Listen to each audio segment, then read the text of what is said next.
Hello friends, మనం ఈరోజు వచ్చేసి 4th సెప్టెంబర్ 2021 చెందిన పేపర్ అనాలిసిస్ గురించి డిస్కషన్ చేద్దాం. ఈ వీడియోలో చాలా ఇంపార్టెంట్ అయిన ఆర్టికల్స్ ఉన్నాయి. ఆ ఆర్టికల్స్ అన్నింటి గురించి కూడా డిస్కషన్ చేద్దాం. అలాగే ఇప్పుడు ప్రజెంట్ వచ్చేసి మన ఆర్టికల్స్తో రిలేటెడ్ క్వశ్చన్స్తో పాటు దానికి రిలేటెడ్ జనరల్ నాలెడ్జ్ క్వశ్చన్స్ కూడా ఇవ్వడం జరుగుతుందండి. అవి ఎవరైతే కాంపిటేటివ్ జాబ్స్కి ప్రిపేర్ అవుతున్నారో వాళ్ళకి చాలా యూస్ఫుల్గా ఉంటాయి. నేను ఇవి వచ్చేసి గ్రూప్స్ లెవెల్, అలాగే సివిల్స్ లెవెల్, ఎస్ఐ కానిస్టేబుల్ లెవెల్స్లో ఇవ్వడం జరుగుతుంది. అదేవిధంగా కాంపిటేటివ్ జాబ్స్కి ప్రిపేర్ అయ్యే ఏ క్యాండిడేట్కైనా ఇవి చాలా యూస్ఫుల్గా ఉంటాయి. కాబట్టి ఈ వీడియోని చూసి మీకు నచ్చింది అనిపిస్తే లైక్ చేసి షేర్ చేయండి. అలాగే సబ్స్క్రైబ్ చేసుకొని పక్కనుండే బెల్ ఐకాన్ని యాక్టివేట్ చేసుకోండి. చూడండి ఫ్రెండ్స్, ఎవరైతే కాంపిటేటివ్ జాబ్స్కి ప్రిపేర్ అవుతున్నారో వాళ్ళకి, అది కూడా special APPSC, TSPSC, SI constable, Andhra and తెలంగాణలో ఈ పర్టికులర్ ఉద్యోగాలకు ప్రిపేర్ అవుతున్నారు. వాళ్ళ కోసం పర్టికులర్గా అన్అకాడమీ వాళ్ళు special courses, special series, special classes provide చేస్తున్నారు. అయితే అన్అకాడమీ ఇప్పుడున్న ప్రజెంట్ సబ్స్క్రిప్షన్స్ ప్రైజెస్ని త్వరలో హైక్ చేయబోతున్నట్లుగా చెప్తున్నారు, అంటే పెంచబోతున్నట్లుగా చెప్తున్నారు.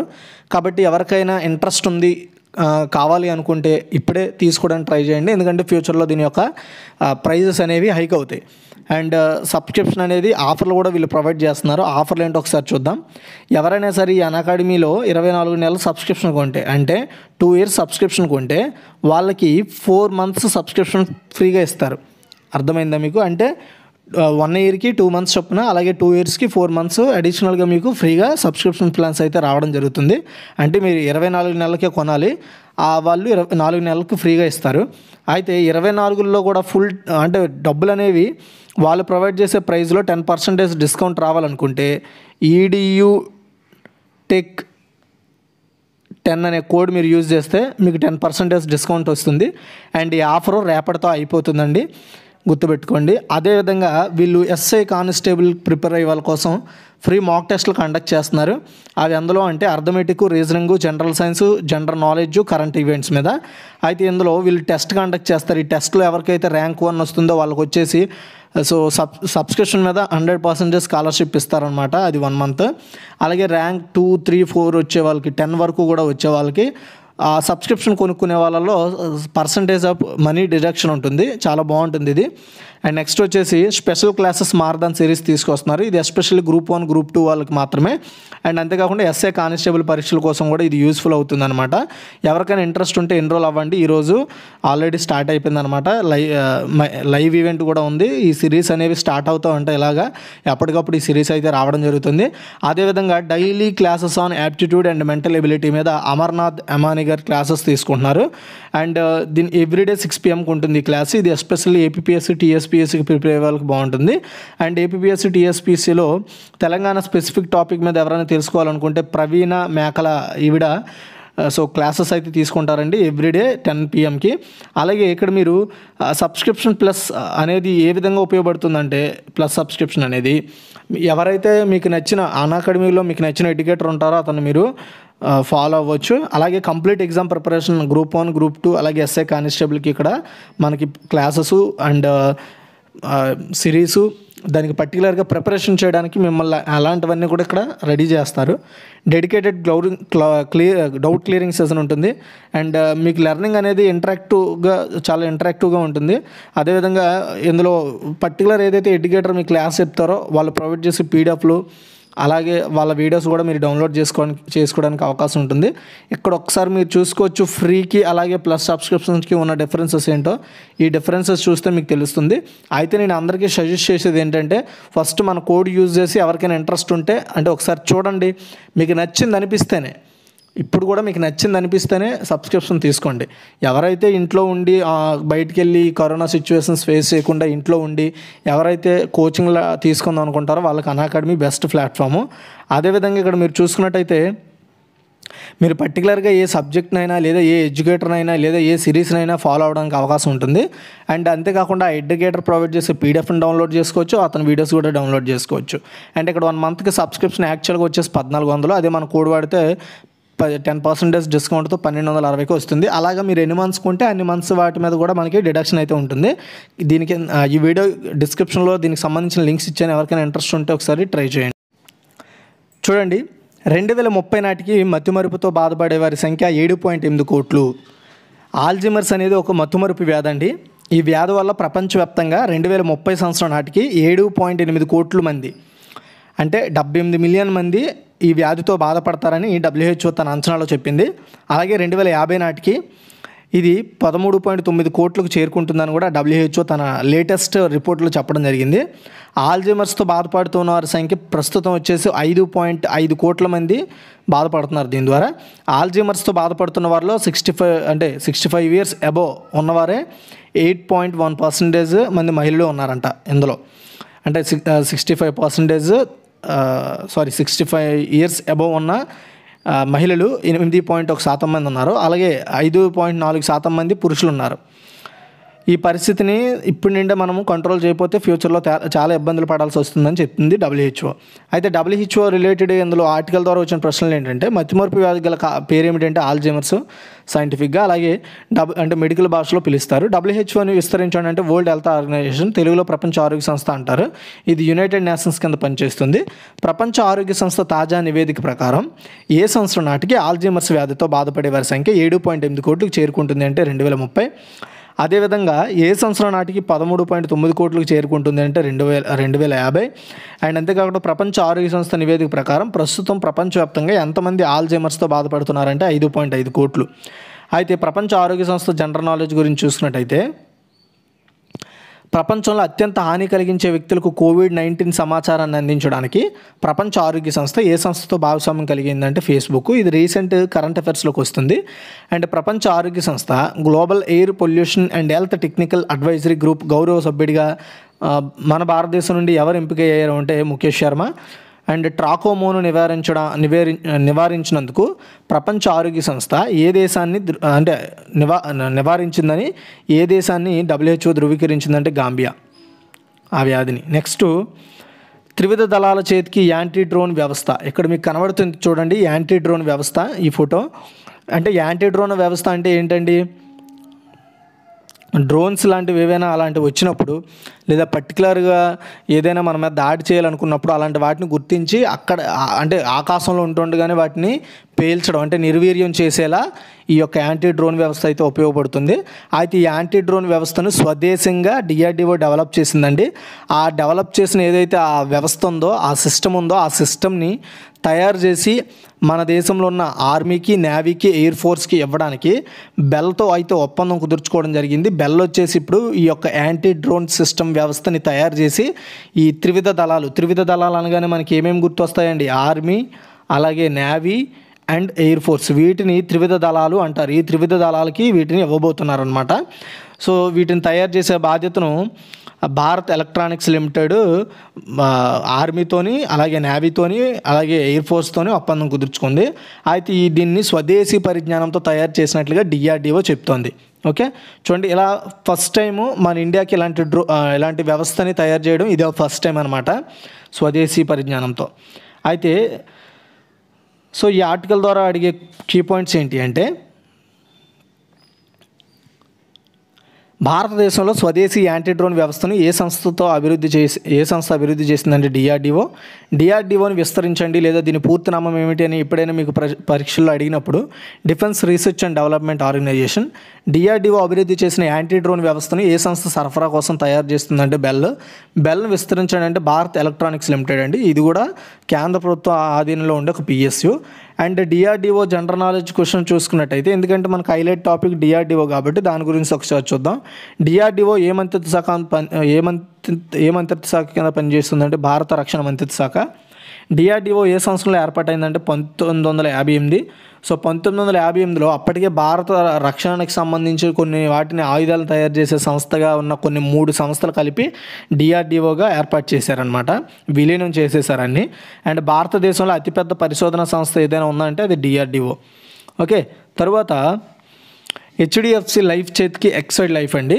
ఇది మీకు సింపుల్గా చెప్తాను, హెవీగా చెప్పాల్సిన అవసరం కూడా లేదు. బట్ బిజినెస్, ఎకానమీ వీటిలోకి వచ్చేటప్పటికి, ఫైనాన్షియల్ రిపోర్ట్లోకి వచ్చేటప్పటికి ఇది చాలా ఇంపార్టెంట్ అనమాట. అయితే మరీ అంత బోల్డ్ ఇంపార్టెంట్ ఏం కాదు. అయితే ఇక్కడ HDFC అనేది ఇది ఒక ప్రైవేట్ బ్యాంక్ అనమాట, ప్రైవేట్ ఫైనాన్షియల్ బ్యాంకు.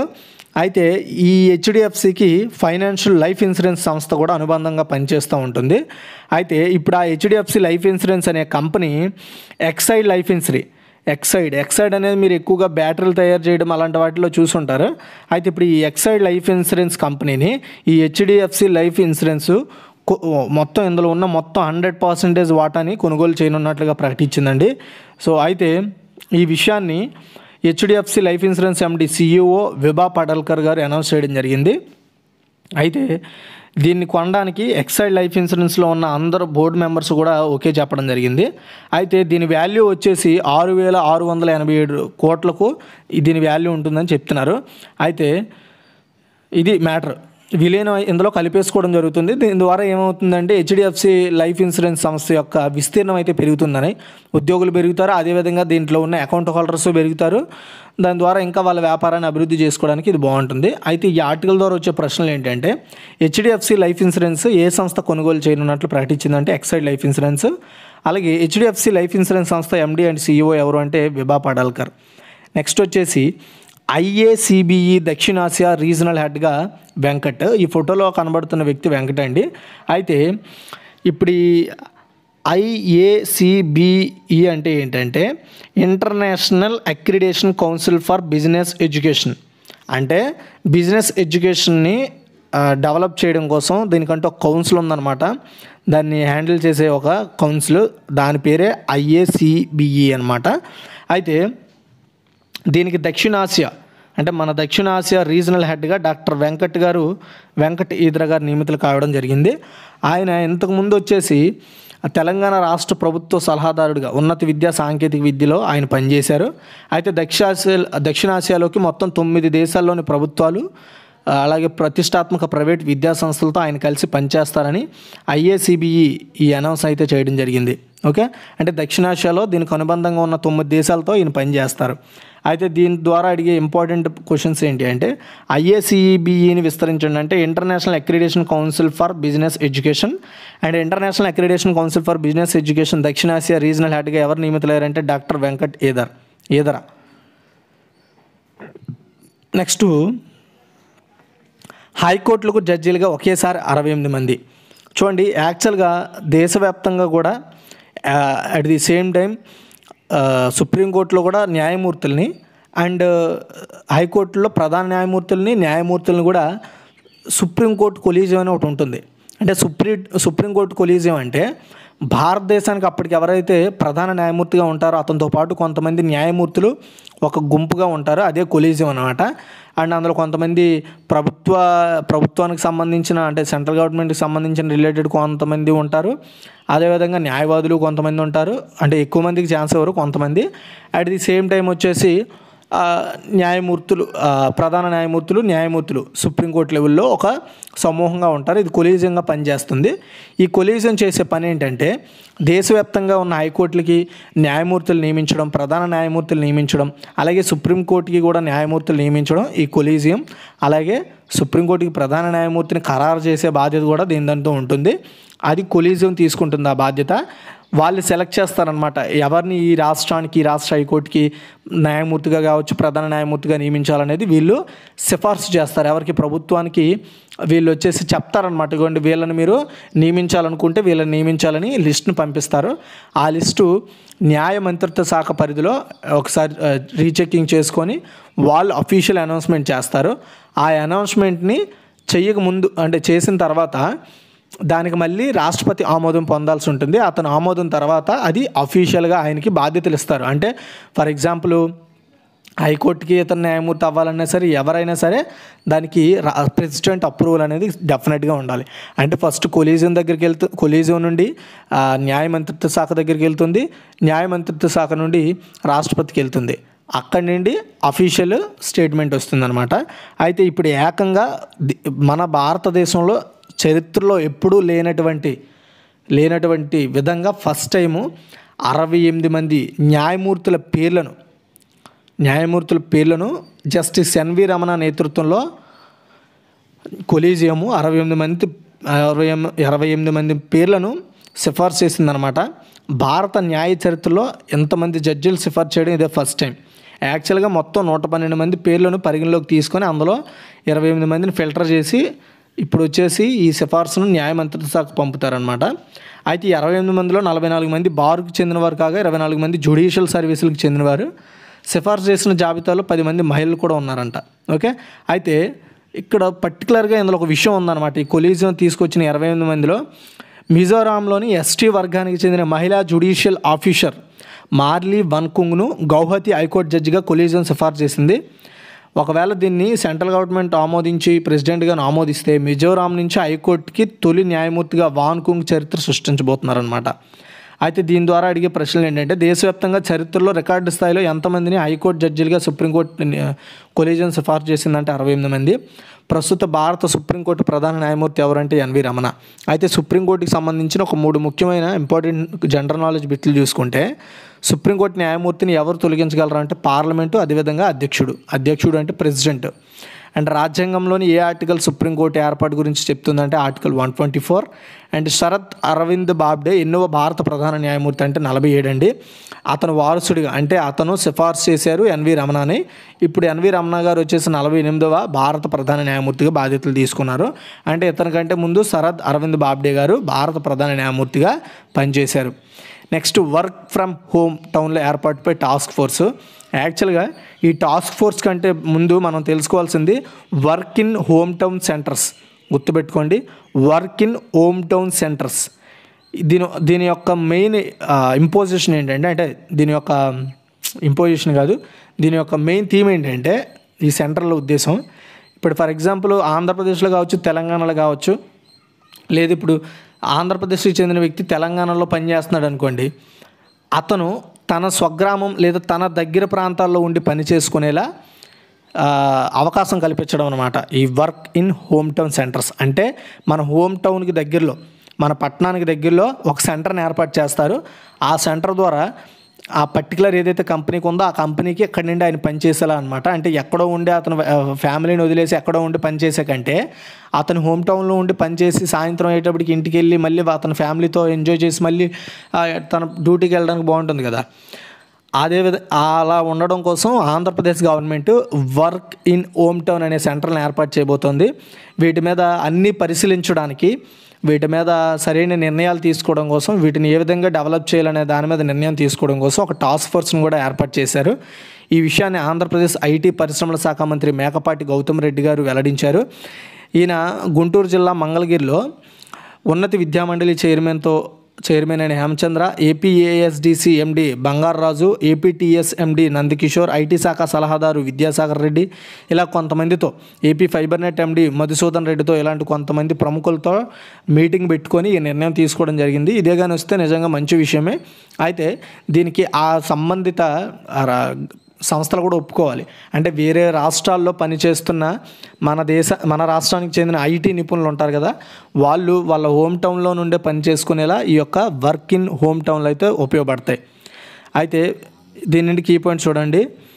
వివిధ ప్రాంతాల్లో పనిచేస్తున్న ఐటీ నిపుణులు స్వగ్రామాల నుండి పని చేసుకునేలా ఏ రాష్ట్ర ప్రభుత్వము వర్క్ ఇన్ హోమ్ టౌన్ సెంటర్లను ఏర్పాటు చేయనుంది అంటే ఆంధ్రప్రదేశ్ ప్రస్తుత ఐటీ పరిశ్రమల శాఖ మంత్రి ఎవరు అంటే మేకపాటి గౌతమ్ రెడ్డి.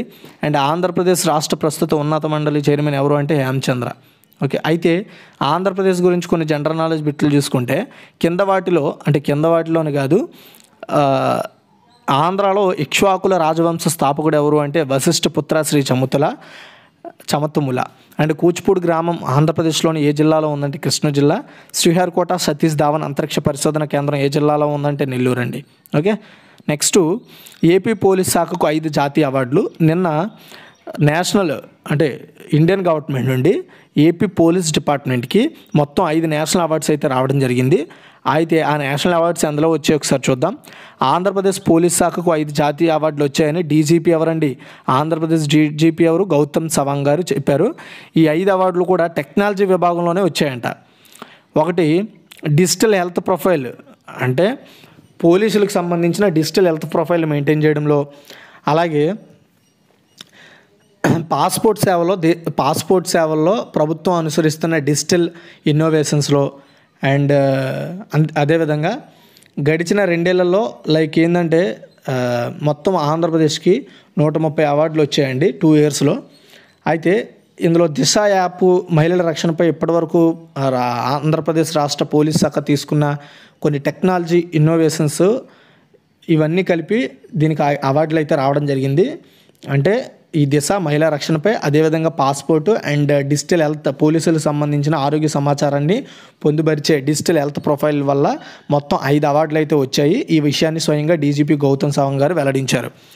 నెక్స్ట్ ఇక్కడ మనం చూసుకున్నట్టయితే దీని ద్వారా కీ పాయింట్స్, ఇటీవల ఆంధ్రప్రదేశ్ రాష్ట్ర పోలీస్ శాఖ టెక్నాలజీ విభాగంలో ఎన్ని జాతీయ అవార్డులు గెలుచుకుందంటే 5. దేశంలో పాస్పోర్ట్ సేవలో ఏ రాష్ట్రం అగ్రస్థానంలో ఉంది అంటే ఆంధ్రప్రదేశ్. ఓకే, నెక్స్ట్ వచ్చేసి ఇక్కడ ఒక మీకు ఇమేజ్ కనబడుతుంది కదా, ఈ ఇమేజ్ చాలా ఇంపార్టెంట్ ఇమేజ్ అండి. దీని నుండి నేను క్వశ్చన్స్ ఏమి ఇవ్వలేదు, ఎందుకంటే దీన్ని క్లారిటీగా ఎక్స్ప్లెయిన్ చేయాలి. అండ్ ఎందులోనే మీరు క్వశ్చన్స్, ఎందుకంటే చాలా క్వశ్చన్స్ తేలుతాయి, అందుకని మీరు ఎందులోనే క్వశ్చన్స్ తయారు చేసుకోవాలనే ఉద్దేశంతో నేను ఇక్కడ ఇవ్వడం జరిగింది.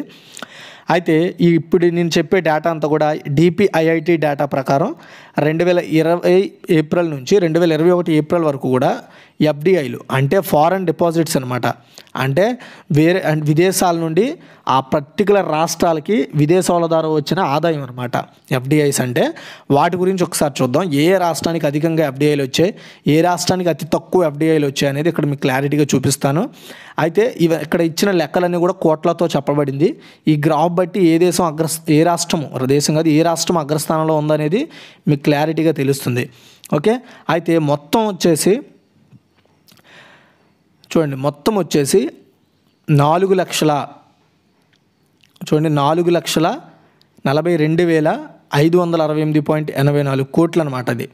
ఓకే, ఈ ఎఫ్డిఐలు. అయితే ఇందులో ఏ ఏ రాష్ట్రాల నుండి అధికంగా వచ్చిందని చూసుకున్నట్టయితే, అంటే దేశం మొత్తం మీద వచ్చిన ఎఫ్డిఐలు మొత్తం మీద అంటే ఎలా అంటే ఓన్లీ పర్టికులర్గా సెంట్రల్ గవర్నమెంట్కి సంబంధించిన రిలేటెడ్ గూడ్స్ కావచ్చు, లేదా ఏదైనా సంస్థ పెట్టుబడులు కావచ్చు, అవి డైరెక్ట్గా వచ్చినవి ఇవి. అయితే రాష్ట్రాల వారిగా మనం చూసుకున్నట్టయితే కోట్లలో గుజరాత్ టాప్లో ఉందండి విదేశీ పెట్టుబడులను ఆకర్షించడంలో. సో విదేశీ పెట్టుబడులు రావడంలో గుజరాత్ ఫస్ట్ ప్లేస్లో ఉంది. అంటే ఎంత అంటే 1,62,830.45 కోట్లు. సెకండ్ మహారాష్ట్ర 1,19,733.85 కోట్లు. కర్ణాటక 56,884.47 కోట్లు. ఢిల్లీ వచ్చేసి 40,464.34 కోట్లు.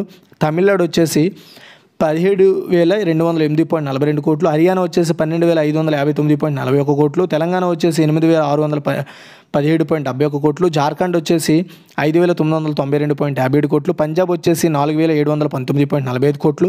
యూపీ వచ్చేసి 3,123.45 కోట్లు. పశ్చిమ బెంగాల్ వచ్చేసి 3,114.65 కోట్లు. రాజస్థాన్ వచ్చేసి 2,015.38 కోట్లు. కేరళ వచ్చేసి 1,581 కోట్లు. అలాగే మధ్యప్రదేశ్ వచ్చేసి 1,544 కోట్లు. అదేవిధంగా ఆంధ్రప్రదేశ్ వచ్చేసి 630.72 కోట్లు. బీహార్ వచ్చేసి 332 కోట్లు. అలాగే ఒడిశా వచ్చేసి 146 కోట్లు. అండ్ గోవా వచ్చేసి 121.17 కోట్లు అండి. అండ్ ఇది ఓవరాల్గా వచ్చేసి దేశం మొత్తం మీద వచ్చిన ఎఫ్డిఐలు. అయితే ఇక్కడ ఒక్క విషయం గుర్తుపెట్టుకోండి. సో అత్యధికంగా విదేశాల యొక్క డబ్బులను ఆకర్షించిన రాష్ట్రాల్లో గుజరాత్ వచ్చేసి టాప్లో ఉంది. Second Maharashtra, third Karnataka. Okay, Delhi 4th place, 5th place Tamil Nadu, 6th place Haryana, 7th place Telangana, Jharkhand వచ్చేసి 8th ప్లేసు, 9th ప్లేస్ వచ్చేసి పంజాబ్, 10th ప్లేస్ వచ్చేసి ఉత్తరప్రదేశ్, అండ్ 11th వచ్చేసి పశ్చిమ బెంగాల్, 12th వచ్చేసి రాజస్థాన్, 13th వచ్చేసి కేరళ, 14th వచ్చేసి మధ్యప్రదేశ్, 15th వచ్చేసి Andhra Pradesh, 16th Bihar, and 17th Odisha, 18th Goa. చూసారా, అట్టడుగున ఉందండి ఆంధ్రప్రదేశ్. అండ్ తెలంగాణ మాత్రం బెస్ట్ పెర్ఫార్మెన్స్ ఇచ్చుకుందనమాట. అండ్ అది ఏకంగా 7వ స్థానంలో ఉంది తెలంగాణ. అండ్ అది బెటరే, టాప్ 10లో ఉంది. కానీ ఆంధ్రప్రదేశ్ మాత్రం లాస్ట్ నుండి 4వ స్థానంలో ఉంది. చాలా దారుణమైన పెట్టుబడులు వస్తున్నాయి అన్నమాట. దీనికి తోడు ప్రభుత్వం కూడా ఆ పథకాలు ఈ పథకాలని చాలా అప్పులు కూడా చేస్తుంది. ఈ విషయాన్ని స్వయంగా సెంట్రల్ గవర్నమెంట్ చెప్పింది. అండ్ తెలంగాణ వచ్చేసి కొంచెం బెటర్ పర్ఫార్మెన్స్లో ఉంది. ఫ్యూచర్లో దాన్ని హర్యానాని కూడా అది క్రాస్ చేసే అవకాశం కూడా ఉంటుంది. అయితే ఇది మ్యాటర్, గుర్తుపెట్టుకోండి. ఏ దేశాలు ఎఫ్డిఐని ఆకర్షించడంలో ఎంతెంత క్రాస్లో ఉన్నాయి మీకు క్లారిటీగా చెప్పాను, గుర్తుపెట్టుకోండి. తర్వాత అంటే విదేశాల నుండి మన దేశంలో పెట్టుబడి పెడుతున్నారనమాట. విదేశాల నుండి ఎక్కువగా పెట్టుబడులు ఆకర్షిస్తుంది గుజరాత్. నెక్స్ట్, ఐరాస సుస్థిర అభివృద్ధి లక్ష్యాలు సుసాధ్యమా అనే ఒక ఎడిటోర్లు యాక్చువల్ ఇది. కానీ ఈ ఎడిటోర్లు చాలా ఇంపార్టెంట్, ప్రతి ఒక్కరు తెలుసుకోవాలనే ఉద్దేశంతో నేను ఈ ఎడిటోర్లను అయితే కట్ చేశాను. అయితే ఇక్కడ మీరు చూసుకున్నట్టయితే ఈ లోగో వచ్చేసి ఐరాస మీన్స్ తెలుగులో ఐక్యరాజ్య సమితి, ఇంగ్లీష్లో యునైటెడ్ నేషన్స్ ఈ లోగో. అయితే ప్రపంచ దేశాల పేదరికం, కరువు కాటకాలు, ఆకలి చావులు, అసమానతలు, వాతావరణ ప్రతికూలతలు, మార్పులు, పర్యావరణ కాలుష్యం, అధిక జనాభా, అవిద్యలింగ అసమానతలు, అశాంతి, అన్యాయం లాంటి పలు సమస్యలతో సతమతం కావడం చూస్తున్నాం.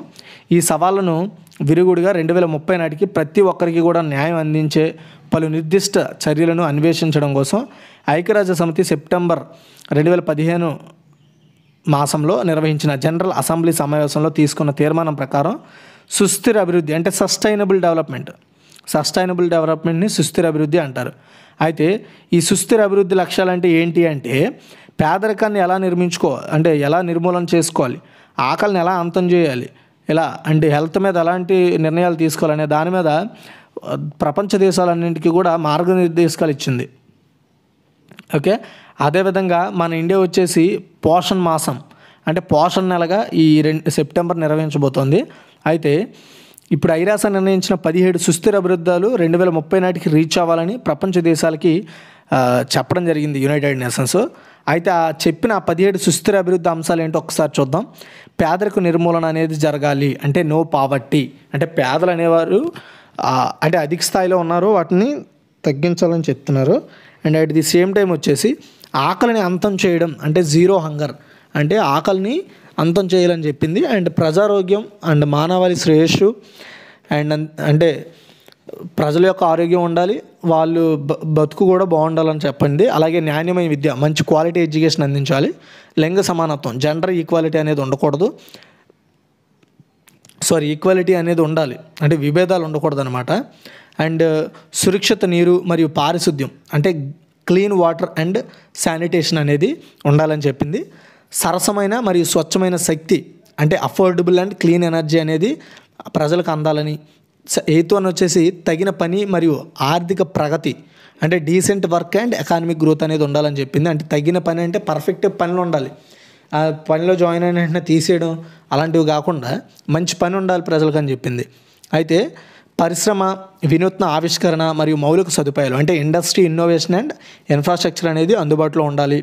అసమానతలను తగ్గించడం అంటే రెడ్యూస్డ్ ఇన్ఈక్వాలిటీ అనేది ఉండాలి. అండ్ సుస్థిర నగరాలు, సంఘాలు అంటే సస్టైనబుల్ సిటీస్ అండ్ కమ్యూనిటీస్ అనేవి ఉండాలి. బాధ్యతాయుత వినియోగం మరియు ఉత్పత్తి అంటే రెస్పాన్సిబుల్ కన్సప్షన్ అండ్ ప్రొడక్షన్ అనేది ఉండాలని. వాతావరణ చర్యలు అంటే క్లైమేట్ యాక్షన్ మీద నిర్ణయాలు తీసుకోవాలి. జలంలో జీవనం, లైఫ్ బిలో వాటర్ అనే ఒక డెవలప్మెంట్ సంబంధించిన ఒక మ్యాటర్ని పెట్టింది. అలాగే భూ ఉపరితలం జీవనం, లైఫ్ ఆన్ ల్యాండ్, అలాగే శాంతి మరియు న్యాయబలమైన వ్యవస్థలు ఉండాలని, లక్ష్య సాధనకు భాగస్వామ్యాలు చేసుకోవాలని ఐక్యరాజ్య సమితి చెప్పడం జరిగింది. ఓకే, అయితే లక్ష్యాల ఎజెండా అంటే వీటినన్నింటినీ కూడా 2030 కల్లా రీచ్ అవ్వాలని చెప్పింది. ఈ 17 లక్ష్యాలని ఏ ఒక్కరిని నిర్లక్ష్యం చేయడం జరగదు, లివింగ్ నో వన్ బిహైండ్ అనే సూత్రం పునాదిగా చేసుకొని ఈ 17 సుస్థిర అభివృద్ధి లక్ష్యాలను చేరుకోవాలని చెప్పింది. ఐరాస ఎజెండా 2030లోని 17 లక్ష్యాలను సాధించడానికి 169 టార్గెట్లను ప్రతిపాదించారు. అవి ఏంటంటే ఎజెండా 2030 పునాదిగా చేసుకొని పేదరికం, ఆకలి, అనారోగ్యం ఇప్పుడు పైన చెప్పినవన్నీ కూడా పాటించాలని చెప్పిందనమాట ఐక్యరాజ్య సమితి. ఓకే, గుర్తుపెట్టుకోండి. సస్టైనబుల్ డెవలప్మెంట్ ఇప్పుడు చెప్పిన ఈ 17 కానీ పర్ఫెక్ట్గా రీచ్ అవ్వగలిగితే ఆ దేశం వచ్చేసి అగ్రస్థానంలో నిలవడానికి ముందు వరుసలో ఉండగలుగుతుంది. ఓకే, సస్టైనబుల్ డెవలప్మెంట్స్ అంటే మనల్ని మనం మన యొక్క జీవితాలను బాగుపరచుకోవడం కోసం ఏర్పాటు చేసుకున్న రూల్స్ అనమాట. అవి అంటే నిర్ణయాలు, అభివృద్ధి నిర్ణయాలు అవి. నెక్స్ట్ మానవాళికి ఆప్త బంధువులు అంటే మనుషులకి ఆప్త బంధువు ఇక్కడ కనబడుతున్న గ్రద్ద. ఓకే, దీని గురించి ఒకసారి చూద్దాం. గ్రద్ద కాదు, ఇది రాబందు అనమాట. ఓకే, ఆప్త బంధువు అంటే అదే అసలు మనకి ఎలా ఆప్త బంధువు ఒకసారి మనం చూద్దాం. అయితే ఈ రాబందులు కూడా చాలా దారుణ స్థాయిలో అంతరించిపోతున్నాయి. దాన్ని దృష్టిలో పెట్టుకొని ఎడిటోర్లు అయితే కట్ చేయడం జరిగింది. అండ్ దీని గురించి ఒకసారి మనం క్లారిటీగా చూద్దాం. చూడండి, రాబందులు అనగానే అందరికీ ప్రతికూల భావనలు స్ఫూర్తినిస్తాయి. రాబందుల్లా పీక్ తినడం అనే చాలామంది దగ్గర వినే ఉంటాం. అయితే జీవకోటికి అవి చేసే పారిశుద్ధ్య సేవ చెప్పలేంది. అటువంటి జీవులు మానవ కార్యకలాపాల కారణంగా త్వరలో చనిపోబోతున్నాయని ప్రపంచ సంస్థలు చెప్తున్నాయి. దేశవ్యాప్తంగా లోగడ 8.5 కోట్ల మేరకు ఉన్న రాబందుల సంఖ్య ఇప్పుడు 30 నుండి 40 వేలకు పడిపోయింది. చూడండి, 8.5 కోట్లు ఉన్న రాబందుల సంఖ్య మన దేశంలో ఇప్పుడు 30 నుండి 40 వేలకు పడిపోయింది. గ్రామాలు, పట్టణాల పులిమేరల్లో పశు కళేబరాలను పడేసే ప్రదేశాల్లో గతంలో గుంపులుగా దర్శనమిచ్చే రాబందులు ప్రస్తుతం కనబట్ల. ప్రపంచంలో మనుషులు మాత్రమే మృతదేహాలను అంత్యక్రియలు నిర్వహిస్తారు. మానవేతర కళేబరాలన్నీ ప్రకృతి ఒడిలోనే అలా ఉండిపోతాయి. అంటే మనిషి వాడేసిన కళేబరాలన్నీ కూడా మనము కాల్చం, పూడ్చం, ఏం చేయం, అలా వదిలేస్తాం. వాటిని రాబందులు ఆహారంగా స్వీకరించి ప్రాకృతిక పరిశుభ్రతను కాపాడతాయి. అంటే వాటిని తిని అవి జీర్ణించుకొని, అంటే ప్రకృతి సైకిల్ అనమాట, న్యాచురల్ సైకిల్లో అలా కలిసిపోతాయి. దానివల్ల పర్యావరణానికి ఎలాంటి హాని ఉండదు. అదే అలా వదిలేసాం అనుకోండి, కంపు, దుర్వాసన అది అక్కడ అంతా కూడా చేరుకుపోయి అక్కడ ఉండే వాళ్ళకి జబ్బులు, అలాంటి ఇబ్బందులు తెచ్చే అవకాశం ఉంటుంది. అయితే అలాంటివి జరగకుండా మనకి రాబందులు అనేవి ఉపయోగపడతాయి. అయితే ఇలా మనము ఎక్కడైతే జీవులు మృతదేహాలని వదిలేస్తామో కుళ్ళిపోయినట్టుగా, అలా ఉండడం వల్ల వచ్చే మెయిన్ వైరస్లు ఎక్కువ ఏంటంటే కలరా వస్తుంది, ఆంథ్రాక్స్ లాంటి భయంకరమైన వ్యాధులు వస్తాయి అన్నమాట. ఆ ఉత్పాదం నుంచి మానవులకి అంటే అలాంటి వాటి నుండి రాబందులే మనకు కాపాడుతున్నాయి. అవి తగ్గిపోవడంతో పశు కళేబరాల కారణంగా ఆహార లభ్యత పెరిగి వీధి కుక్కల సంఖ్య పెరుగుతుంది. దాంతో కుక్క ఘాట్లకు అధికమైన రేబీస్ వ్యాధి బాధితుల సంఖ్య కూడా పెరుగుతుంది. అయితే ఈ విషయాన్ని స్వయంగా కొన్ని పరిశోధనలు చెప్తున్నారు శాస్త్రవేత్తలు. మరోవైపు పార్షి మతానుమాయులు మరణించిన తమ వారి మృతదేహాలను నిశ్శబ్ద స్తంభం అని పిలిచే ఎత్తైన చోటుపై ఉంచి రాబందులకు అర్పిస్తారు. ఆ జీవులు క్షీణించడంలో పార్షిల కర్మకొండ ఆచారానికి తీవ్ర విఘాతం కూడా ఏర్పడుతుంది. అయితే జీవజాలంలో రాబందులకి రోగనిరోధక శక్తి చాలా ఎక్కువగా ఉంటుంది.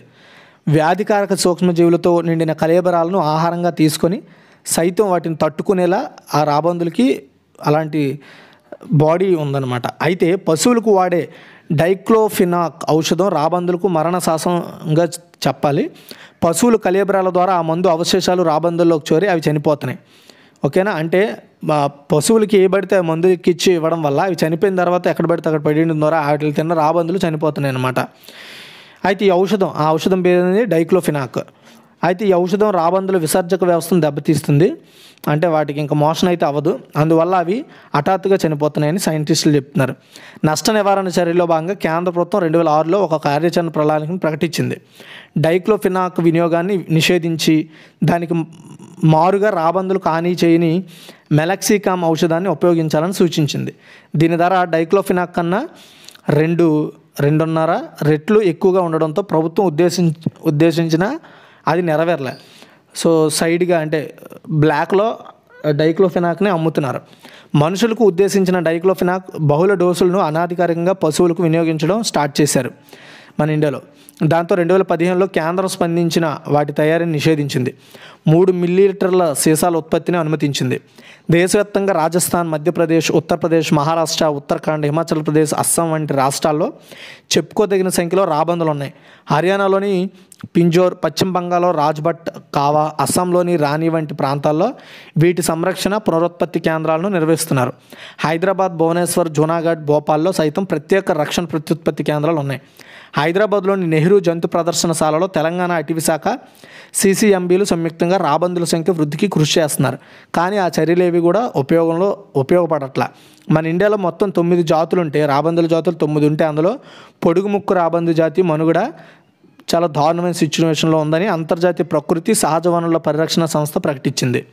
అయితే ఉమ్మడి రాష్ట్రంలో అంటే ఆంధ్ర, తెలంగాణలో రాబందులు కనుమరుగైనట్లుగా అప్పటి ఆంధ్రప్రదేశ్ రాష్ట్ర జీవ వైవిధ్య మండలి 2013లోనే ప్రకటించేసింది. అయితే అదే సంవత్సరం ఆదిలాబాద్ జిల్లా నేటి కొమరంభీం, ఆసిఫాబాద్గా పిలుస్తారు బెజ్జూర్ అడవుల్లో వీటి ఉనికిని అటవీ శాఖ అధికారులు ఉన్నాయని చెప్పారు.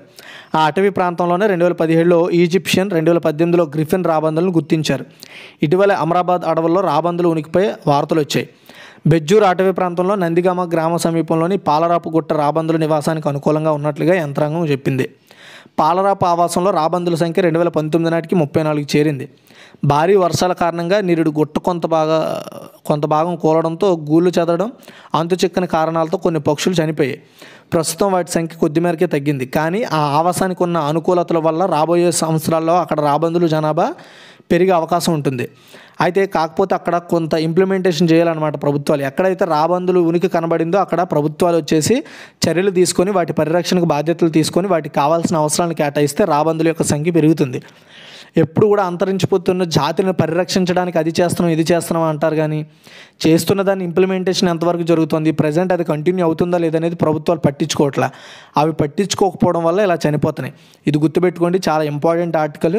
ఈ వీడియో మీకు నచ్చింది అనుకుంటున్నాను. నచ్చితే లైక్ చేసి షేర్ చేయండి. మరిన్ని అప్డేట్స్ కోసం మన ఛానల్ ఫాలో అవుతుండండి. Thanks for watching.